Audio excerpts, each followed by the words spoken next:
Welcome back to A Celtic State of Mind. I'm Paul John Dykes, and this afternoon I am delighted to be joined by Jerry Taylor. Hopefully we will also have Kevin Graham at some point on the stream as well to talk all things Celtic. Yes, the Euros are upon us, and yes, Scotland have been bounced out. I don't think we'll labour that too much. Obviously, we are focusing on the Celtic aspect of it, Jerry.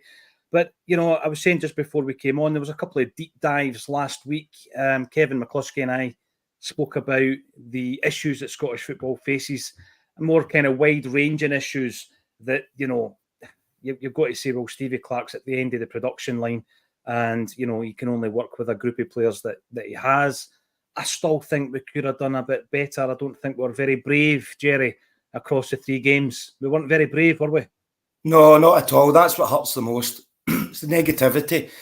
You don't get many of these chances, and 2 points over 2 tournaments, it's embarrassing, really, isn't it? You've got to have a go. Well, I was saying last week how it just seems to be bred into us, this negativity. You're almost told, look, we're no good enough to compete with these South Americans or Scandinavia or England, anywhere like that. It's almost bred into you. I can almost remember being like a kid when your teachers and saying to you, but it's a smaller population and they've got more people to choose from. And I just don't buy into that at all. You find some absolute gems, world-class players all around the world, from Egypt, from your Denmarks, places like that. I just don't... I'm not buying into it all. It's grassroots level. Something's got to change. I was getting annoyed at... I know the SFA's got to thank everyone on Twitter, just thanking the fans. You've no idea how much we can't thank you enough. And I'm like, well, you could thank us a wee bit more and show us a bit more transparency in what's happening at grassroots level and how we're going to become a better team all round with a better mindset. Because you can't tell me what is there 6 of the players playing the Premiership, 6 of the squad playing the Premiership. Individually, there are talented players. Jerry, going back to your point about it being a small nation, Iceland have got a population of around 400,000. England have got a population of around 56 million. And Iceland beat them, you know, not that long ago. It's one of these situations where I think you can look at all these aspects as reasons or excuses as to your poor performance, Jerry. I think that people who follow Scotland as part of the Tartan Army, a great deal of them probably don't support Celtic, right? Am I safe in saying that? I think a lot of teams from other, you know, fans from other teams support the national team and that kind of, to that extent, and travelling all over Germany. I'm not saying Celtic fans weren't over there, a few of my mates were, but I think they'll turn around and say, but how can you say that? You're the same in the Champions League. And I really don't think it's the same argument, because when it comes into the financial aspect of it, whereby you can buy yourself out of any kind of situation when you're in that top 6 leagues, and the money that's, you know, going into these teams, that it's just night and day when you compare that to the smaller nations. So I don't think you can use that as an argument. I've got Kev Graham on the line coming in. There we are. Kev, good to see you. How's it going? Can he hear us? Can he not? He's frozen. I'm only seeing his wee circle. Oh, here he is. Oh, he's here. Kev, we were just talking about the disappointment, really, I'm here. In relation to Scotland getting knocked out. You're a wee bit slow on the stream, I think. So we'll come back to you once that kicks in. But yeah, we'll concentrate on the Celtic. And I think, Jerry, the headline was quite an interesting one. I was looking at it this morning and I thought to myself, how deep are we into this transfer window and when's our next game, right? So we're 10 days in, right? And there's 11 days until we face Ayr United down your neck of the woods, away from home at Somerset Park. Do they still call it Somerset, or have they got some? Aye, still Somerset. But all they've done basically is they've extended the stand, one of the stands, and it's the hospitality stand. So it's not just the seating; they've changed their whole hospitality suite, made it bigger, and can generate more revenue. But mate, I'm really excited because Ayer's like the team my dad used to take me to. My dad's an Ayr fan, and I've got a bit of history with them going and helping commentate on a couple of games in the past as well. So for my team to be going to Ayr, I'm over the moon. I can't believe it's only 11 days into the game. Did you see my tweet? The first thing that I did when Scotland got put out is I tweeted Celtic and says, right, we're not distracted anymore. Start announcing things. Because that's how quickly it turns, isn't it? It's like, right, okay. And I actually told myself, look, don't focus on the transfer window, because last transfer window, if I had £1 for every time I'd refreshed the Google search for transfers, we wouldn't have had enough to buy Mbappe. So I've been taking my focus away from it with Scotland. But as soon as we went out, it was boom, right, Celtic, let's get some movement. Well, the thing with the Euros, Kev, hopefully we're aligned. It looks as though we are, mate. The thing with the Euros is it slows these things down. And I think that's why I'm not getting over excited about anything in relation to the transfer window. I know last season I was probably the same up to a certain point, and then I started getting worried because we didn't see the players coming in who you thought could make an impact in the first 11, the starting 11. At this stage of the game, everything else happening in and around the Euros, Kev, I'm not too concerned that we're 10 days in and there's been no business done. I'm not concerned, because you're hoping that there's stuff going on in the background. And that's what you're really hoping to do, The market seems to be starting moving now. Certain big deals are going through. But when you actually maybe watch like the rolling sports news channels, it's all guys leaving like Wickham going to Fleetwood, and it's like lower league stuff. But I noticed Aston Villa have probably kicked the ball rolling down in England by selling David Luiz and taking a couple of guys for Everton and Brentford for Everton and that. So you'll maybe see things start moving now. Even though it's 11 days until Celtic play against, was it Ayr United, as Jerry just says, sorry, I didn't really pick that up. There's still, that probably means that Brendan's back in the building this week.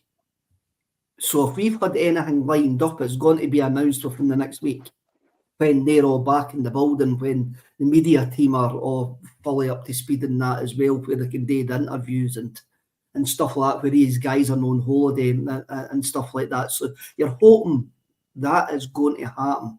And also as well, once teams start getting papped out the Euros, like Poland, Scotland and whoever else is going to get papped out, England.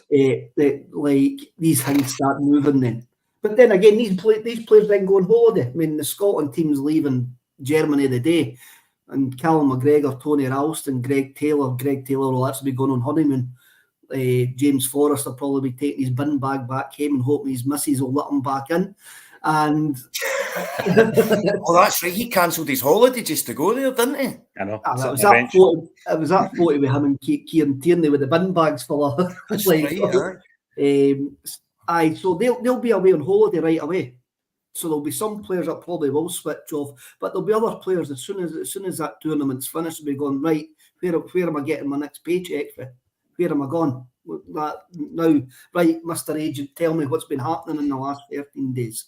Yeah. I'm sure they've probably got a fair idea of what's going on, but it will be the agent's going, we text here and there, don't worry about it, there's things happening, I've got stuff to speak to you about, but I'll wait until you're at the tournament. It was quite interesting to actually hear the England boy, what's his name, Conor Gallagher, who's been linked with Tottenham, move away with Chelsea, and he's going, I'm not interested. When you can feel well that he's getting told what's going on in the background, but he's just not going to make any decisions. No, I'm not worried at all. We can't control it. We can't control what's actually happening here. There's only one person that can control it with the setup of the club, and that's Brendan Rodgers. And so it'll be interesting to hear he say his comments when he comes back this early in the window. I want to get a kind of rundown of your thoughts on the Celtic players' involvement in the Euros. We'll wrap that up because there are now no players in there. And also a couple of the supposed signing targets within that Scotland squad. We'll get that before we move on. Sean Buist, apparently I let you down yesterday. I'm not sure what that's about. So you're going to have to inform me of what I let you down about. What was that about? I'm interested in this. Yesterday I was in Edinburgh yesterday at a charity event. Seeing people getting covered in muck and all that kind of stuff. So not quite sure what that is. You're going to have to update me on that, pal. Because how did you do in the quiz yesterday, mate? Maybe that's what he's talking about. Very poor. Right. He says very poor, but to be honest, it was just a bit of fun. I was mid-table. Listen, I'll tell you this much, right? If Celtic get mid-table in Champions League next season, we'll no say that that's very poor. No. Good out there, mate. You're lucky to take me on it.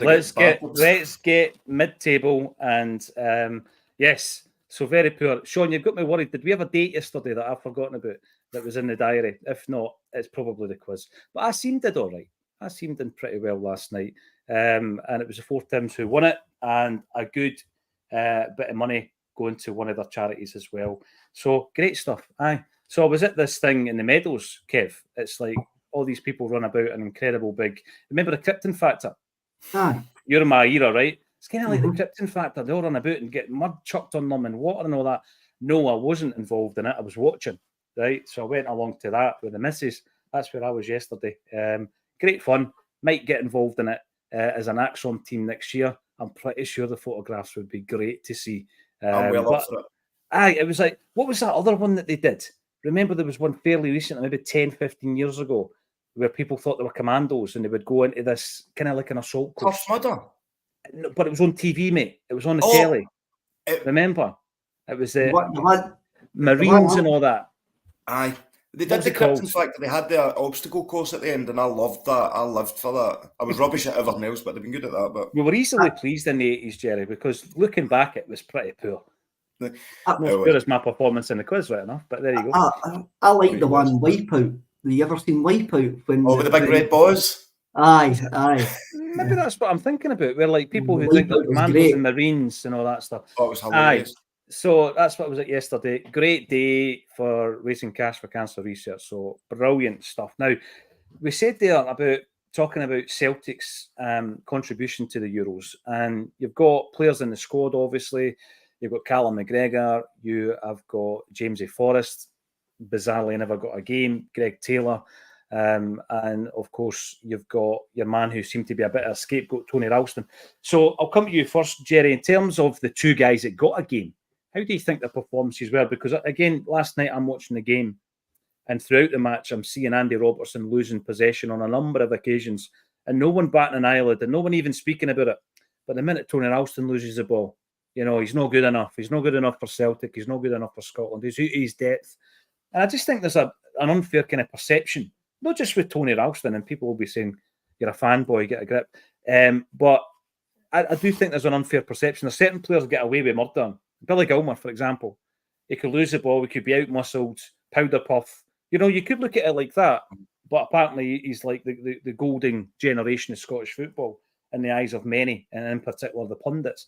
I thought Tony got a hard time. I thought Tony and Callum McGregor got a hard time, Jerry.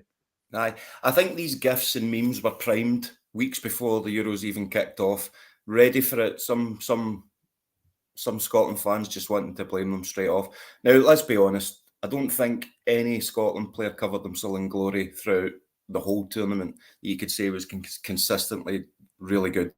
I don't think you could use the words really good for a lot of them. I think it was a scapegoat for McGregor due to the Germany game, but come on, look at that midfield they were up against, and what about the other two in the midfield with them that weren't getting any of the flack? I just think it was lazy and it was easy to target them. As a whole, it was just awful to watch. It's not been great to watch before the tournament even started, but I don't think McGregor had his best performances at all, and there was a lot of stray passes. You need to be honest about it and fair, but I think it was well over the top, the criticism that we're getting, because it was collectively rubbish, not just individually rubbish. So, but it was expected though, wasn't it? It really was expected. Gutted Jamesy Forrest didn't get a run out. I thought that game was made for him yesterday. Anytime we attacked the wings, we looked like we might have created something, and he was your man to do that, especially after off the back of what he did at the end of the season. Surely he would have been the one ready for it more than anyone. This was his chance. When it comes to like your Billy Gilmours, people go, oh, he's had a bad game, but he's young, he'll get better. As soon as you're a bit older, as soon as you have that bad game, oh, that's you're instantly in your decline. I mean, they did it with Brown for a few years as well. It was constantly declining. They're doing it with McGregor now. I still think he's got a couple of good seasons. It wasn't his best season with Celtic, and no, it wasn't a great tournament for him. But I'm not buying into the slating that they're all getting. We all know Ralston for us isn't even going to be, we wouldn't say we'd want him as a first choice right back, but he's been a great servant and a great backup. But it's going to be hurting them more than it's going to be hurting us, I'll tell you that. Well, I do think it, and again, you just got to look at sometimes the makeup of the punditry teams, Kev, to know that there is this skewed view of the likes of Callum McGregor getting a hard time from Souness and Ralston getting a hard time from everybody. It wasn't a great tournament for anyone, but last week we took a deep dive into this. Kevin McCluskey and I, Jim Orr and myself did it on Friday. yeah, I think Clark could have been more brave and bold, but Scottish football as a whole has a wide-ranging issue. And it's at the very, very top of the SFA. And when, I mentioned Mike Mulroney as being like the head, the spokesperson for the Scottish game, then you're in trouble, Kev. You're in trouble because there's no vision.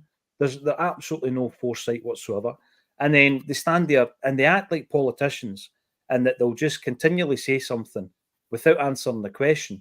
And the big one that annoyed me was the Willie Collum appointment. The fact that it lacked vision, it lacked diversity of thought, and they claimed to have scoured the planet for a replacement. And this is the guy we come up with. Scottish football is riddled from the top, and it's very, very difficult for Stevie Clark or anybody else at that very end of the production line to pull together a team that's capable of competing. This is the problem. We've had for France 98 to sort this out. Mm-hmm. We've had for Roxburgh, who was basically a PE teacher, but a fabulous administrator and a fabulous coach who could actually see what was wrong with the Scottish game. And I've got to give Craig Brown a bit of credit after that as well, because they knew, they saw the wider picture. And for that point, we've been kind of narrow-minded. Guys, the SFA is just the richest bowling club in the country. That's all it is.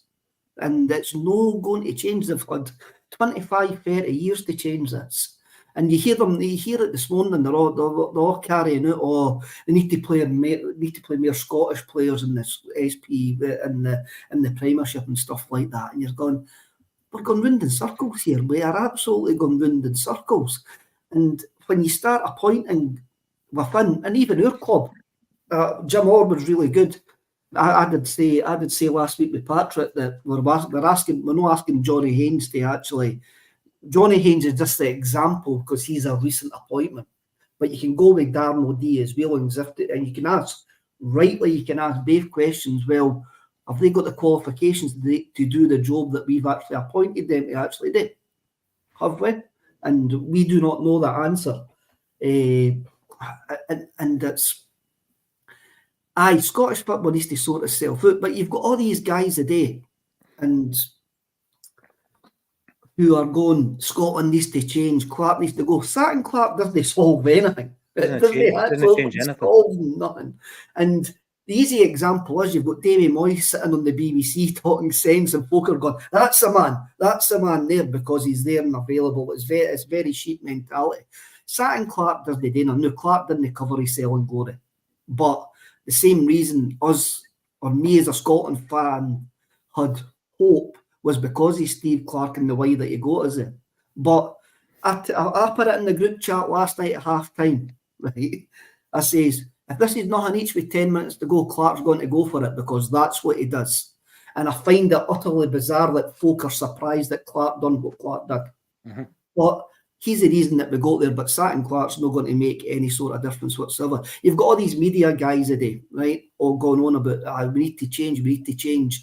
Then they go back to their domestic run-of-the-mill stuff and go, Scottish football's got character, it's great. No, Scottish football is rubbish. And until you admit that and stop being cheerleaders, then nothing's going to change. That's the bottom line. But you'll see them all going back in and go, oh, that wee boy for Hamilton put that ball free foot out of the bar. Oh, look at Motherwell, plucky Motherwell. Look at Kilmarnock, who are probably going to the Scottish teams in Europe and stuff like that. And still we start calling it out, and the media start calling it out. Nothing's going to change. The media are calling it out. We'll talk about that, Kev. Because the media do not tend to call it out. I mean, I spoke. You said Scottish football's rubbish, right? There's going to be a lot of people upset at that, Kev. But what I would say along those lines is in the last couple of weeks, what we've seen, right, is we've seen a team in Hibs who have just appointed their 10th manager in 10 years, albeit 2 of them were interim managers. 10 managers in 10 years. You've got a team in Inverness, Cali Thistle, who not that long ago won the Scottish Cup, right? Who have said unless they get immediate, substantial, significant investment, they're going to go into administration. You've got a team in Rangers whose games are going to be shut out of Ibrox at least during the month of August. So see when you say Scottish football is rubbish, Kev, I think what I take for that is I think we are still capable of producing football players who are at a standard, who can play first team football, albeit not very often in the top side, which is Celtic, unfortunately. But we still produce players. They go elsewhere. We'll talk about the likes of Rocco Vata, for example, at some point today, and they are able to go and, for me, develop and progress somewhere else. I think the issue with Scottish football is the way, like you say, the administration of Scottish football, the way it's run, is tin pot. A ship of idiots. They're run by a ship of idiots. And that is the problem. And that goes for all the way up. That goes for the SFA, the SPFL, all the way down. There's chairmen of clubs up and down the country that are all idiots who do not know how to run a football club, who do not know how to develop a football club. I mean, it's quite scary when you talk about we develop players, eh? And I got a bit of abuse for this, and I went like that. Andy Robertson's not playing for Liverpool because he's the most technically gifted player. He's playing for Liverpool because he's got something that they haven't got, which is dig and energy. John McGinn is the captain of Aston Villa, but he's not the most technically gifted player at Aston Villa. McTominay is exactly the same. If you put McGregor down there, now I'm going to go with Brendan Rodgers with us. Brendan Rodgers says Callum McGregor would play in the Premiership, no problem. And I've got to take Rodgers' word on that, because McGregor at his age now is never going to move to the Premiership. But when McGregor moved down there, instead of being what he is with us, he would be more what he was with Scotland, because it's that step up at a level. Yeah. You look at Stuart Armstrong, completely bossed up here. He went down to England and he's changed as a player. He's more the workhorse. Ryan Christie. That's what we develop. That's what we have developed. And the problem that Scotland have got now is this golden age where we've got guys playing. It's not a good golden age, but we've qualified for 2 Euros back to back. Yeah. The average age of your squad is the highest in the tournament at 28. That team that played last night had an average age of 28-year-old. That's one tournament left, and your supposed golden age. So we've kind of run that out. So that's a problem that we've got going forward as well, and a wider tale. And folk will go like, "Why are you diminishing Celtic's titles?" No, I'm not diminishing Celtic's titles. I am not diminishing Celtic's title. I'm just saying Scottish football is run by a bunch of absolute idiots, and our club get it easy. Amateurs, Kev. Amateurs. I think Ian Brown would have called them. I'm going to talk about... Apart from that, Kev, everything's all right, aye? Everything sounds... I'm quite happy today. I'm over the moon, eh? But it annoys and frustrates me because I think there's a great potential in Scottish football, a massive potential in Scottish football. I think there's potential in individual clubs to be huge. For example, I think that when you look at the underperforming nature of Dundee United, Aberdeen, Hibs and Hearts, every one of the individual clubs have to take that on the chin. Stop trying to blame, busloads of Celtic and Rangers fans leaving the cities and all this nonsense, and sort out your own backyards. Every one of the clubs should be doing a hell of a lot better. And there's a few other clubs as well that I think should be definitely punching at their weight, and they're not. They're absolutely not. And then you look at the setup in the SFA, which is atrocious. It really is. I totally agree 100% with Kev's points on the SFA. I think they're not fit for purpose. If you developed 100 footballers in Scottish football, where do they go, right? Because they don't have a reserve league. They don't have a bridge to go from youth football to the first team in Scottish football. So inevitably, they go somewhere else. And that's one of the biggest issues that we've got at the moment. And we'll come back to that as well. But this is where I think we could help by sacking the Lowland League and going out of Europe and playing top clubs with a core of Scottish players at under 20 level to bring them up to that actually standard. Because Scotland were the least technically, were the worst technically and tactically team in that tournament last night. And the tournament's not going to miss Scotland. They'll miss the fans, but they're not going to miss Scotland because we were involved in the worst games. And they were horrible. And that's it. They're not going to miss that.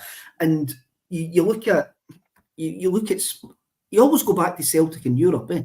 because that is your default. That is absolute default, and we're looking to go right. How can we improve, like in European levels and that?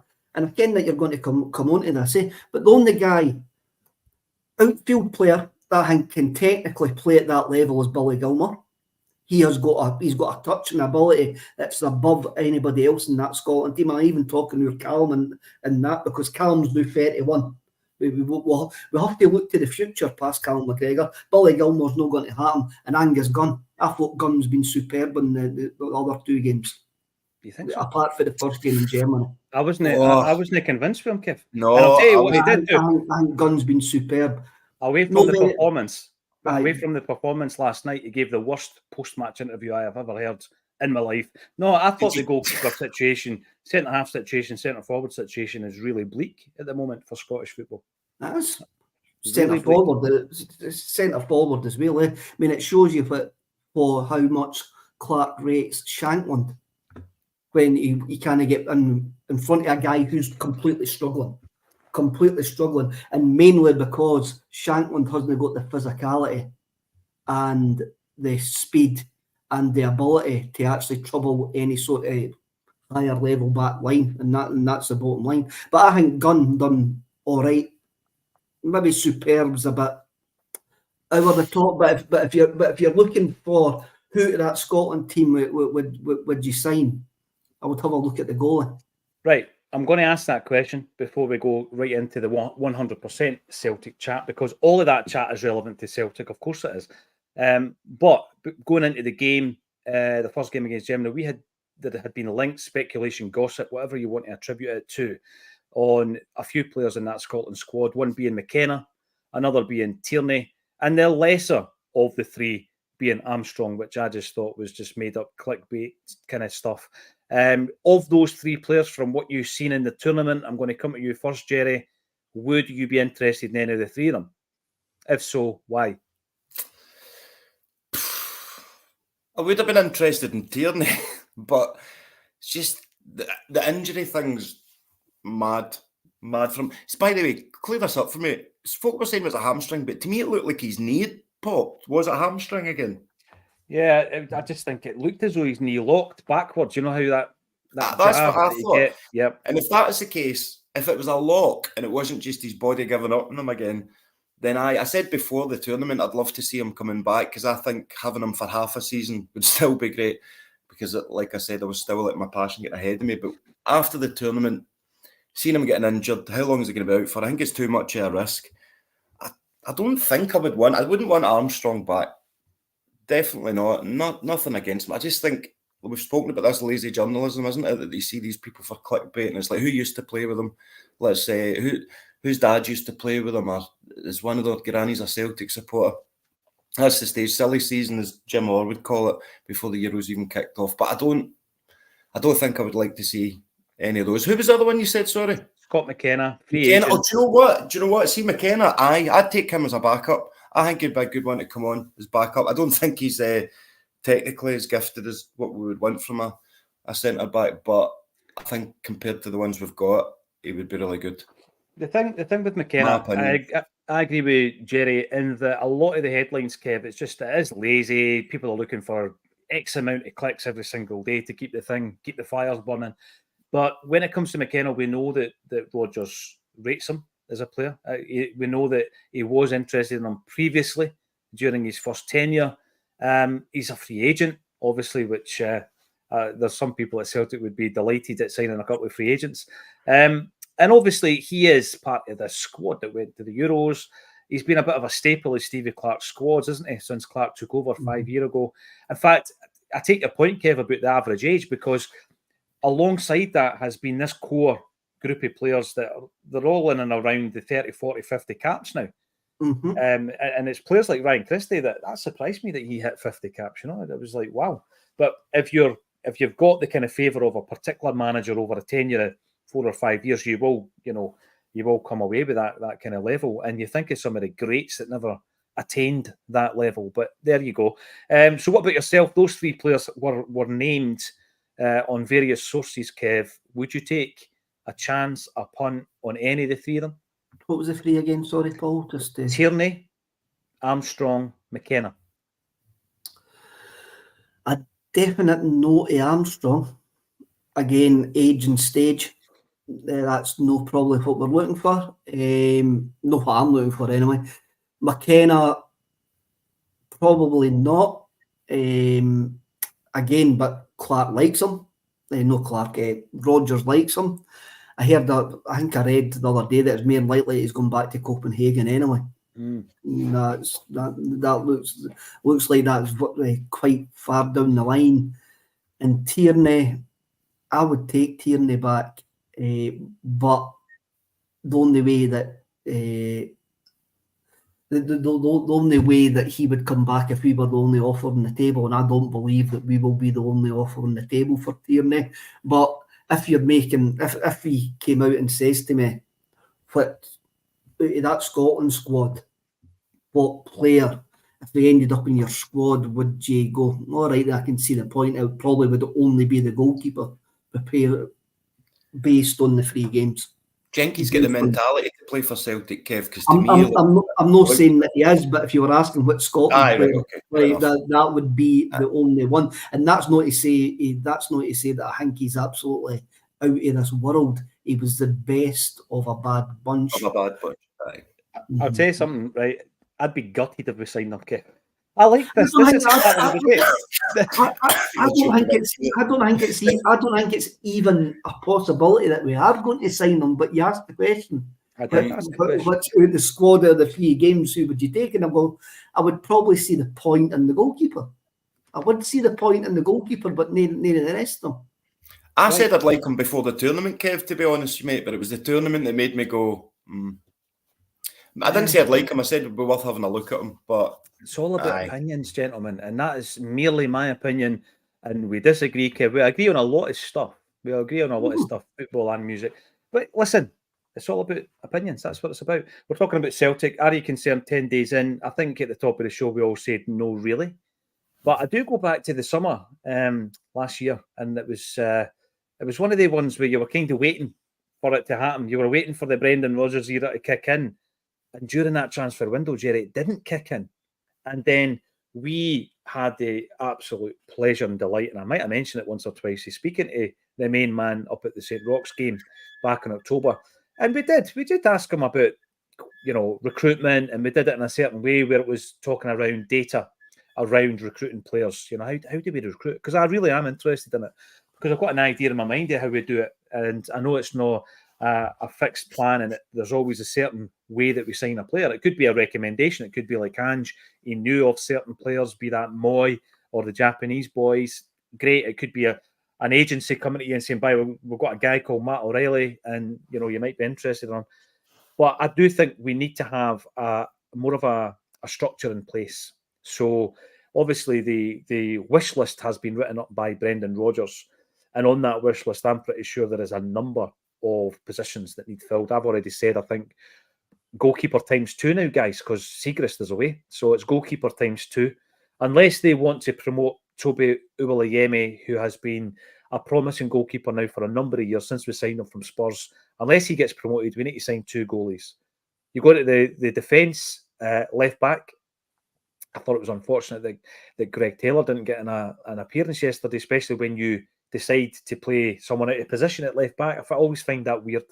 And I also felt Jamesy Forrest was unlucky not to get a game before the guy who was just drafted in at the last minute, Lewis Morgan. So we need another left back. We need another left-sided central defender, of course. And when you move into Bernardo, do we sign him? If not, we need somebody in to replace him. Ida, do we sign him? If not, we need someone in to replace him. The wings, are we happy with the wings? If we sign Ida and we say, do we need another striker? You're moving into the realms of 7 or 8 players. And that's why you asked the question about free agents. Yeah, it's not going to be a marquee signing, Jerry. But sometimes if we come away from this window and we've signed 4 players, 2 which were, let's say, Bernardo and Ida, because that's obviously going to be a discussion. We signed 4 players. I would not be surprised if we bring another couple in on loan, like we have done with Carter Vickers and Jota and obviously Ida and Bernardo. Another couple in on loan, because we need the bodies now. We need 7 or 8 players in this window. Jerry, and I'm going to go back to a point Kevin made. We'll be way down the line with many, many negotiations, because if we're not, we really are going to mess it up again. And I don't think we can afford to mess it up again, Jerry. Yeah, I think squeaky bum time will come in quicker than any other transfer window. This one, we want to see a bit of early action. Brendan Rodgers said in January that he had a few players lined up that wanted to come, but their clubs just wouldn't let them go because they needed them for the rest of the season. Now, that tells me, first off, that hopefully they'll still want to come. If their clubs wanted to keep them, they must be pretty decent. And I'm hoping that they're ready to come in. But we've heard nothing. Sometimes no news is good news, but like nothing I've been hearing at all, anything concrete. And like you said, I'm hoping, like you said earlier, Brendan's going to rock up, boom, announce maybe 3 on his first day back, all wearing Gucci belts, pointing at them like Ricky Gervais, and just then we fly from there. I think the outs is just as important as well. So I don't know what we're going to see first, a mass exodus first. But I think this is going to be like a complete overhaul, because we don't know who else we're going to keep.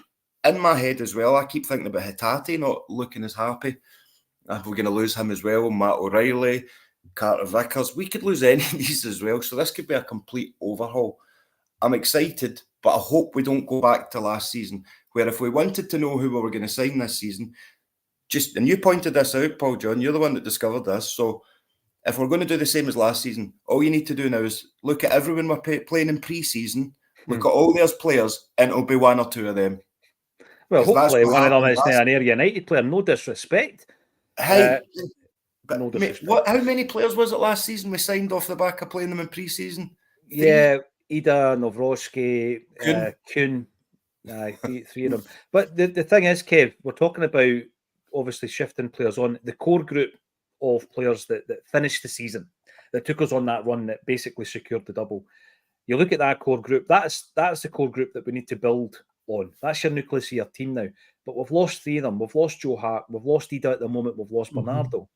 So you're already 3 down before you start getting back up to that point that we were at last season, which that core group was too thin, Kev. We got through it by the skin of our teeth. Going back to the quiz last night, I said I thought Rodgers pulled a rabbit out the hat last season. But there's only so often you can do it, Kev. So there's your core group of players, right? When you're looking at how we're going to start the season, and it's about having the added quality. Now, interestingly enough, Kev, I'm going to bring this up because I'm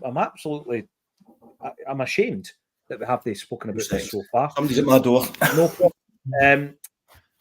Delamitri, don't come home too soon. We've not even spoken about tournament songs. Is it still a big thing? I can't remember if there was one, wasn't one, or not.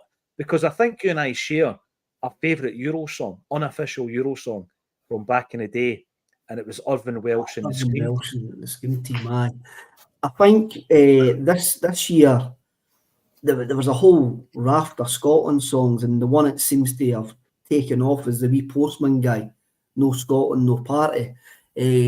But we had our good friends McMustard and Brown. They done one as well, but the SFA didn't want an official one, so there was nothing. There was nothing. It's part of the fun of the tournament. It's what you remember, isn't it? You know, it's my pal Nick Morgan that wrote that, by the way. I can't even say doing your neck of the woods. Lovely guy. And I think that's better now than actually having some official one. I mean, Don't Come Home Too Soon was a bit modelling, and was Kevin McDermott not involved in that? I think he was in a video. Pretty sure he was in a video because him and Justin Curry are big pals. Then you remember I always remember the horrific England one, which had some bands in it I like the had Echo and the Bunnymen, Embrace, the Spice Girls. Ocean Colour Scene, you're like that. Oh, and I remember reading an interview with a guy for Embrace, and he actually says that ruined their career, didn't it? That's a good point. I never thought about that. They were doing all right up until that point. That's like a really strange memory, that one, Kev. Wow, I've never thought about that. We kind of resigned that to the back of my head. Space were involved in it. I think the official songs have reached a point. But saying that, if you ever go on holiday and you're in like a all-inclusive or something like that, and you have to take the reins to a mini disco. The South Africa Shakira song, which was the theme of the World Cup, goes down brilliantly. Right. I'll take your word for that. Then. I'm going The to be song for cynical. Scotland should be that "Hello Darkness, my old friend." I'm going to be cynical about this, right? There's no money in releasing records. That's why it doesn't happen now. Back in the day, there was probably an opportunity for that quick cash in, cup final songs, the Celtic rap, of course, that if you've not heard it, just avoid it. The worst thing about the Celtic rap, though, right, and there's a great picture I've got, I used it in one of the clips recently. The best thing about it, or the worst thing about it, is they actually overlooked the glory and the dream of the Celtic rap in the Celtic's centenary season, which is bizarre. It just shows you the taste or not of the board at that time. That just shows you they just didn't have a clue what they were actually doing. No, they did not. But it comes down to money, Kev. There's no money in releasing records, therefore it doesn't happen. Jonathan Brown, interesting avatar. I would take none of that Scotland team at Celtic. Obviously, apart from the obvious. And he's got a point. He has got a point based on what we've seen at a high-level tournament. He has got a point. And this is some folk have a go at me. They go, oh, where do you think we need to strengthen for Europe? Celtic-wise, I go, out of the pitch. It wouldn't surprise me if anybody's replaced, because we need to actually be quite ruthless. And this is when you're looking for a goalkeeper. You are looking for somebody better than Joe Hart. You are looking for somebody better than Siegrist as a number 2. And there's nobody in that Scotland squad jumped out to you and went, by the way, we'll take him. But Rodgers always says he likes a core of Scottish players. Would you take McTominay? I'd take him if I think about it. He did have a great tournament, but he got us there. I do like him as a player, and I think that there's a physicality about him as well that we do lack in that area of the park. But I think it's great that you brought it up, because there's going to be a lot of people, like the last commenter, saying, I wouldn't take him, I wouldn't take anybody. Imagine you did sign him. Imagine you did sign Gilmore. Imagine the fees. No, imagine the fees, Jerry. You talk about McTominay, would you take him? We couldn't get, Billy Gilmore. I'm not critical of him. I think he is a talented player. I'm critical of the free ride he gets. I think Andy Robertson gets a free ride when he's had bad games. I think McGinn was anonymous for parts of the tournament, gets a free ride. McTominay was the same. And it's really unfortunate, or it highlights the position that we are actually in, that you can talk about McKenna, you can talk about Tierney to a point, mainly due to the injuries. You can talk about McKenna, Tierney, Armstrong, Gunn, as guys that are gettable in that Scotland squad, because we would probably, Adams up front, we could probably get him the way that the financial structure would, but we wouldn't. But I'm not saying. but this is what you're actually looking at. Guys like Porteous, Hud Hendry, they're the guys in that Scotland squad that are gettable. The boys that your McGinns, McTominays, Robertsons are not gettable for us. So it's. Did you know that Angus Gunn's dad was Brian Gunn? Aye. Did you know that? Mm-hmm. He might have sent him to media training for after match press conferences. Marquis says McKenna's not good enough for us. Right. Okay. Fair enough. What if McKenna signs for Copenhagen? Right. And I mean, you've seen what they did this season, Kev, right? And we spoke about them in relation to a few of the players that were there, because El Yunusi was there. Jordan Larsson, he was there. And you think about gettable players, maybe the guys that, like Jerry says, McTominay, absolutely way off our scale. We're never ever going to get a player like him. But McKenna is gettable. If he goes to Copenhagen and he plays like he did last season, in the last 16 in the Champions League, yet we're going to have a core group of fans saying he's not good enough. Is that true? Is he not good enough, Kev? Is he an upgrade on what we've already got? What do you think? He probably is an upgrade on what we've got. The fact is he's left-footed. He has played at a decent standard. He played in the last 16 in the Champions League last year. He went to Copenhagen, and there's a team that we've looked at and like, well, how do you get to these stages and compete in Europe? Yeah. And the fact is they want him back. So it doesn't even matter what I say here. If Copenhagen want him back, then he's done a job for them, and he wants to, and they feel that he fits into their wage structure, and they can get him. I mean, the only person that's got the answer to that is Brendan Rodgers. Rodgers fancied him when he was at Aberdeen, and that is true. So what was the fee, Kev? Remind us, what was the fee they were talking about back then? 4 million? It was substantial. Yeah, for McKenna. Substantial fee. Yeah, McKenna, it was 8 or 9 million, I'm sure. I think they came out with some bizarre fee, Jerry, like that to scare us off. Yeah. But you know what we were talking about back then was a sizable fee. If he signed, it's just listen. It's not like I'm trying to temper anybody's enthusiasm here. It would not surprise me if we signed him. Is what I'm saying, and I don't think he would be either. And would not surprise me. And again, I would go with my caveat that a day with everybody. I'll judge you as a Celtic player, know what I've seen previously once that comes in, and that's all we can do. Sorry, Jerry. No, my bad. I was cutting in on you. He loves to get in about it as well. You like to see that as well. It's not just about that with McKenna, but he's. Do you know what I think we should do as well? Now, hear me out before you cut in, right? Because I think we should sign Porteous, right? But only play him for those 4 games a year just for a laugh. We don't ever want to see him playing 4 of those games. See, on reflection, I feel a bit sorry for the guy, right? I was quite, hypocritical of him after the game. I was critical of him. Not hypocritical. I've done that a few times. I was critical of him after the game, but I felt a bit sorry for him. You know, that's your entire tournament over. You're sitting there last night, maybe in a dressing room as part of the squad, and you've not been able to contribute in the last 2 games.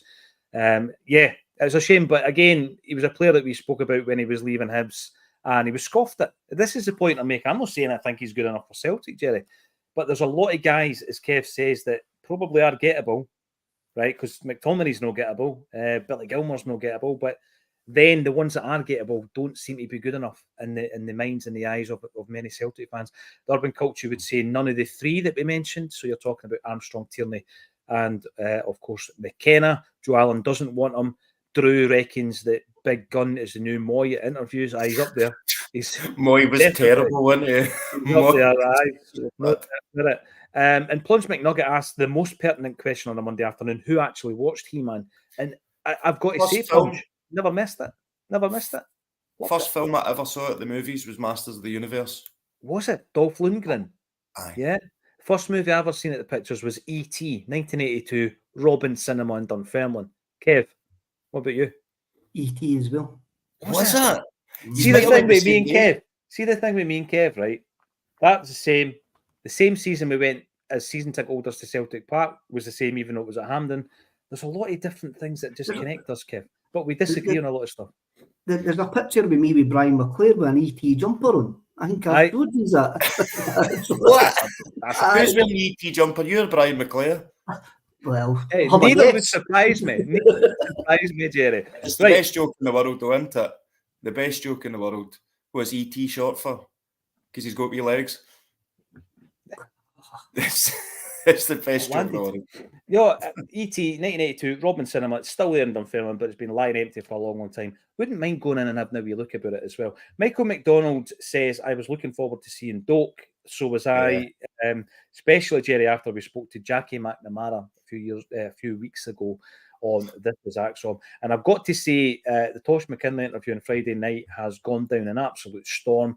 Check it out. First 4 episodes, Jackie Mack, Simon Donnelly, Bobby Petter, Tosh McKinley. We've got off to a cracking start. And I just confirmed this morning our 5th guest, which I won't announce just yet, but it is in keeping with the top class that we've already had. Kev, I'm going to come to you. This is not talking about the other side. It's not talking about Rangers. It's not focusing on Rangers. It's focusing upon how Celtic will react to a certain situation that we are going to find ourselves in very, very soon. There's a lot of Celtic supporters, Kev, and I don't know which camp you're in, who simply believe that the board will do just enough to keep a whisker ahead of Rangers because they think it's good for business. They think that if there's a challenge, we'll very quickly forget about the European endeavours. It all comes down to must win the league.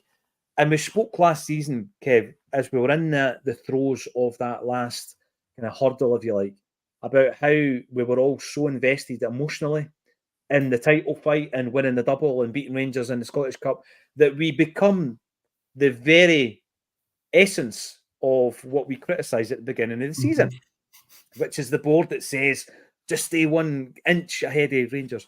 And I think that the reason for that, because I'm as guilty as anybody, is obviously once she finds herself in that scenario, it's all about just rolling up the sleeves and making sure you get the job done. Because it was unthinkable for Celtic not to win the league last season. Mm-hmm. And then, it resets every pre-season, Kev. We have the same kind of outlook. We talk about aspirations. How big do you think how big an indicator do you think the Rangers situation will be on Celtic's performance this pre-season in the transfer market? Because we've gone into this saying, look, we need 8 players who will affect positively, or half a dozen players who will affect positively the first team starting 11. You need a backup goalie, you need a backup striker as well. That's where I'm getting my 8 from. Why change that? If there's a free fall, if there's a meltdown, if there's a lack of steel, whatever the situation is across the road, why change your own aspirations? Can they not get that wee boy Steely? Can he not do something for them? The wee blogger boy, can he not do something for them? Look, Celtic's main aim is to be just in front of Rangers. And you can what Camp Hammond, I reckon, at a business level where hand in glove, I do think that. And when you see Sky coming out and going like, oh, it was the best ever viewed Celtic Rangers game, you go like, oh, because it was competition, you ken that what that's going to make. Celtic can probably point figure-wise that, oh, competition's great for business. And we do, you do see it, saying that, I got a bit of abuse for the Old Firm comment, right? But us as fans sometimes do indulge in some kind of Old Firm behaviour, which is like turning up for big games and stuff like that. And the merch, you see it all over the shop. You do see it all over the shop, especially when you're coming to cup finals and that. You get the vloggers and all of that turn up to the cup finals and they get the tickets, they get that. But you only see them turning up. There is certain Old Firm behaviours that come in. It's probably big game behaviours, but unfortunately we are business-wise. Yeah. And business-wise, and it's the same with the Champions League. You see them turning up for the Champions League, but they'll never film a vlog. They'll never Instagram the fact that they're out watching Celtic Ross County on a Tuesday night in a pub and stuff like that. So there is a sort of Old Firm mentality there, and I think it is quite difficult to get away because Celtic's bread and butter is staying ahead of one team, and they will look at that as a business decision to say, right, what do we need to do? And the fact that they're building the training ground is the fact that they know that even though we've got all this money in the bank, it is impossible to spend in Scotland, but 2, to keep us in front of the domestic game, they might be actually better spending it on infrastructure than players than actually breaking the current model of what they've actually got. That's not to say that they're no going that they will not break the current model that they've got. Somebody just says, look, I want Celtic to be successful in Europe.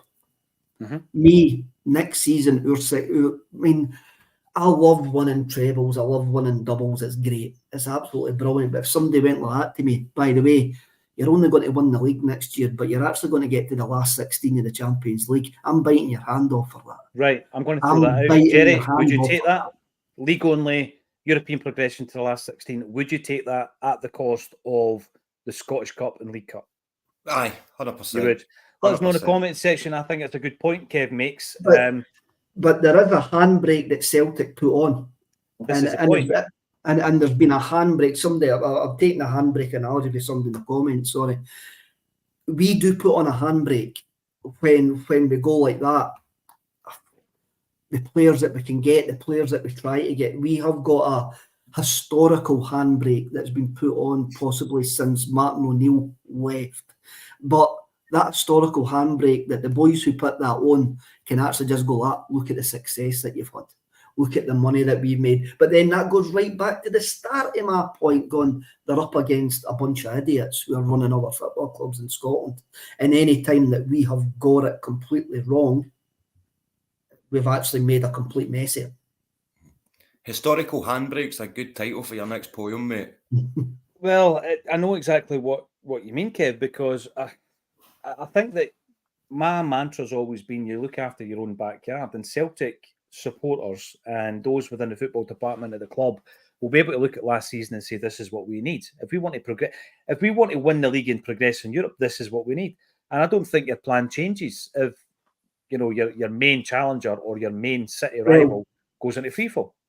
I think you can actually see that the plans never changed, that they're quite straightforward. And the only person that will change, our main, for me, when you look over the last 20 years of transfer, our main thing was they've got a small budget, maybe between 8 and 10 million, then whatever you sell, you spend that as well. That seems to be like the whole transfer structure of our club since 2006, when you actually have a look at it. And I don't think this summer will be any different. The fact that what will be different this year is Brendan Rodgers spending the money, and you might see a wee deviation from the profile of player that we actually sign. And I'm not trying to be a downer. I'm looking forward to see who we actually bring in. I'm not making a downer on that, but I'm not going to actually get too. I'm not actually going to explode. You're not at the we're getting hee-haw stage yet. No. But the thing for me as well, when we talk about these things, I'm going to have to put this out here before I tell you what my view on this. I don't think that we have reached our maximum potential for a number of years. We have in terms of the money in the bank. But as football fans, you want the custodians of the club just to be trustworthy enough to make sure that it's run financially soundly, right? And it's in good financial health and all that kind of stuff. You don't want that to be the topic of conversation all the time. I mean, what other fan base talks about how much money your club's got in the bank? I just don't think that's normal. I remember going back to the late 80s, reading the fanzines, getting right into the fanzine culture in the late 80s. And all they were talking about at the time, because I'm a young kid at the time, but all they were talking about was the board and a PLC and building a stadium. And at first I'm thinking, I don't want to read this. I want to read about Frank McAvenny and Paul McStay, right? Because you're a young kid and you're into the actual players. But what that taught me, the fanzine culture taught me, was the inner workings of a football club. And we were run shambolically back then. I think, regardless of what you think of the board, most people would agree that in terms of the financial element of it, we're very well run. But then you talk about ambition. And as football fans, I think we're realistic, but we're ambitious. So if you want to do anything in Europe, and that is between 9th and 24th position in the Champions League group next season, we need to take that core group of players that at this moment in time is -3, and we know the players that have left already, Hart, Ida, Bernardo. Whether or not two of them will come back, we don't know. And you need to supplement that with absolute quality. And every single player that comes in the door has to be able to be a first-team player. And if it's not, then I mean, you're at the point where you're going to be in a situation where the fans will not accept it. I don't think Brendan Rodgers will either, and that's another big concern for me. He wouldn't accept it. I'm going to bring this up because this is going to, tap into quite a lot of this. Uncle Nobby Steamboat says, training ground worries me that we'll move from Lennoxtown. Surely we can't spend 15 to 20 million on the kids and the women's team. Well, I think we can, because of the financial element of it that we find ourselves in. We can also update various parts of the stadium because we do have the money for that. But also the way the club looks at it is every so often, if you do a deal like a Maloney, a McGeady or a Tierney, it pays for itself.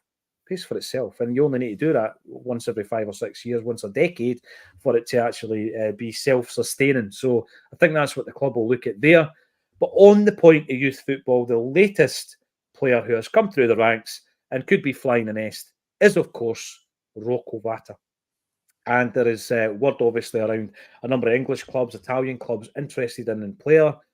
Jerry, I think we find ourselves in a situation where we get a player who comes through and he's made an impact in the first team. Whenever he plays internationally, as I've said time and time again, he makes a step up through the underage levels, right up to under 21s now for Ireland. Yet last season, he didn't get much game time. I don't think the contract discussions helped him in terms of his game time. But we find ourselves in a situation where he might leave the club if we don't offer him on a par with somebody like Watford or Nottingham Forest, for example. But my fear is, Jerry, we won't offer them what Watford or Nottingham Forest are going to offer them.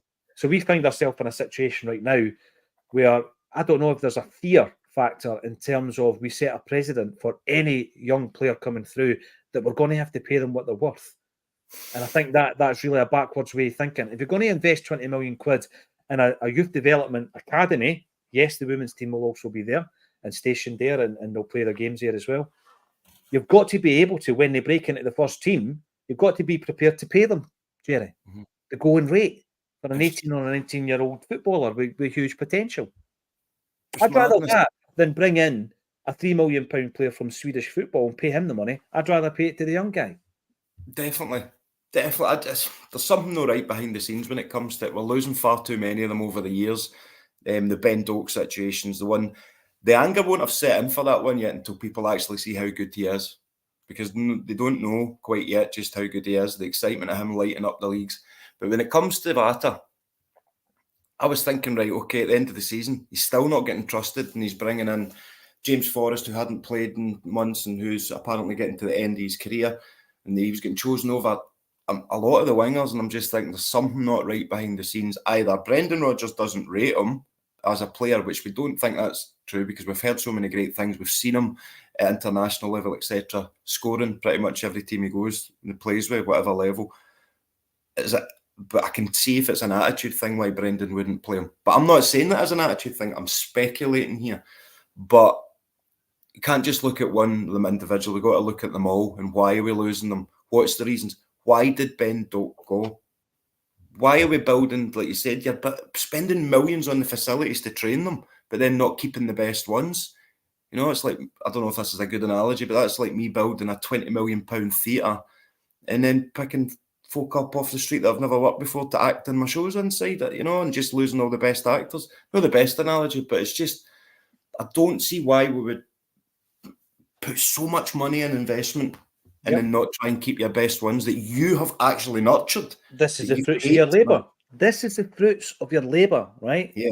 Daniel Kelly, Rocco Vata, Kevin, surely, right, the money would be better spent with these guys than they would on the number of imports that we have had in the last 20 years who haven't played 50 games for the football club. This is the fruits of the labour. We need to develop Rocco Vata. We need to develop Daniel Kelly. And I would much rather give them, and by the way, we can't be held to ransom. I mean, we can't give them the kind of money that Liverpool gives them. Of course we can't. But there needs to be a situation, I think, Kev, where you see a real talent coming through the ranks and you've got to make every effort to keep them. You've got to, and the Vata one is strange. It is really strange. As Jerry rightly points out, there was a number of times last season where he probably should have, could have had the opportunity and didn't.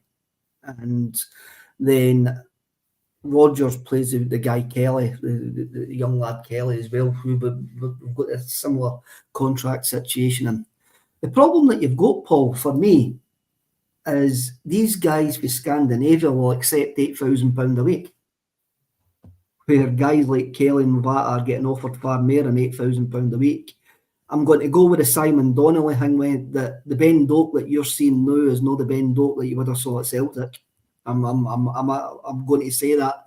So that's the problem that we've got, that these boys are being offered more money to go down south, and it's maybe a change of the club's perception to go like that. These guys, like, we need to pay you more to get into them to stay here, but then it's the manager.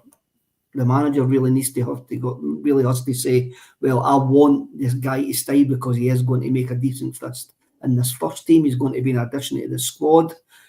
And I don't really think we've had that commitment on both Kelly and Vata for Rodgers. Do you think the board, do you think they're scared, even Celtic, to go, right, we know this player's a diamond. Say, take Ben Doak, for instance, and I'm just speculating, right? Pure speculation here, but do you think they've went, no, we can't treat him any different than the rest of the team in the unders, because then that might affect them. And if that's the case, I hate that, because you should be like, treat them a bit different. Do you know what I mean? Get them, I don't know, just wrap them in kid gloves, because you know they're going to be a great player for you. Because then other players will look up to that and go, look, he works so hard in training, he's so good, and look how he gets treated. We want that way. We want to get rejected. Do you know what I mean? It can work the other way as well. I'm just sick of this whole, if we've got a great player, we try and hide it away and just treat them normally. No, don't treat them normally. Treat them like they're going to be a star without obviously giving them that ego, but you can do it. You can do it in the right way, and I'm sick of seeing our best players going to other teams, the young guys.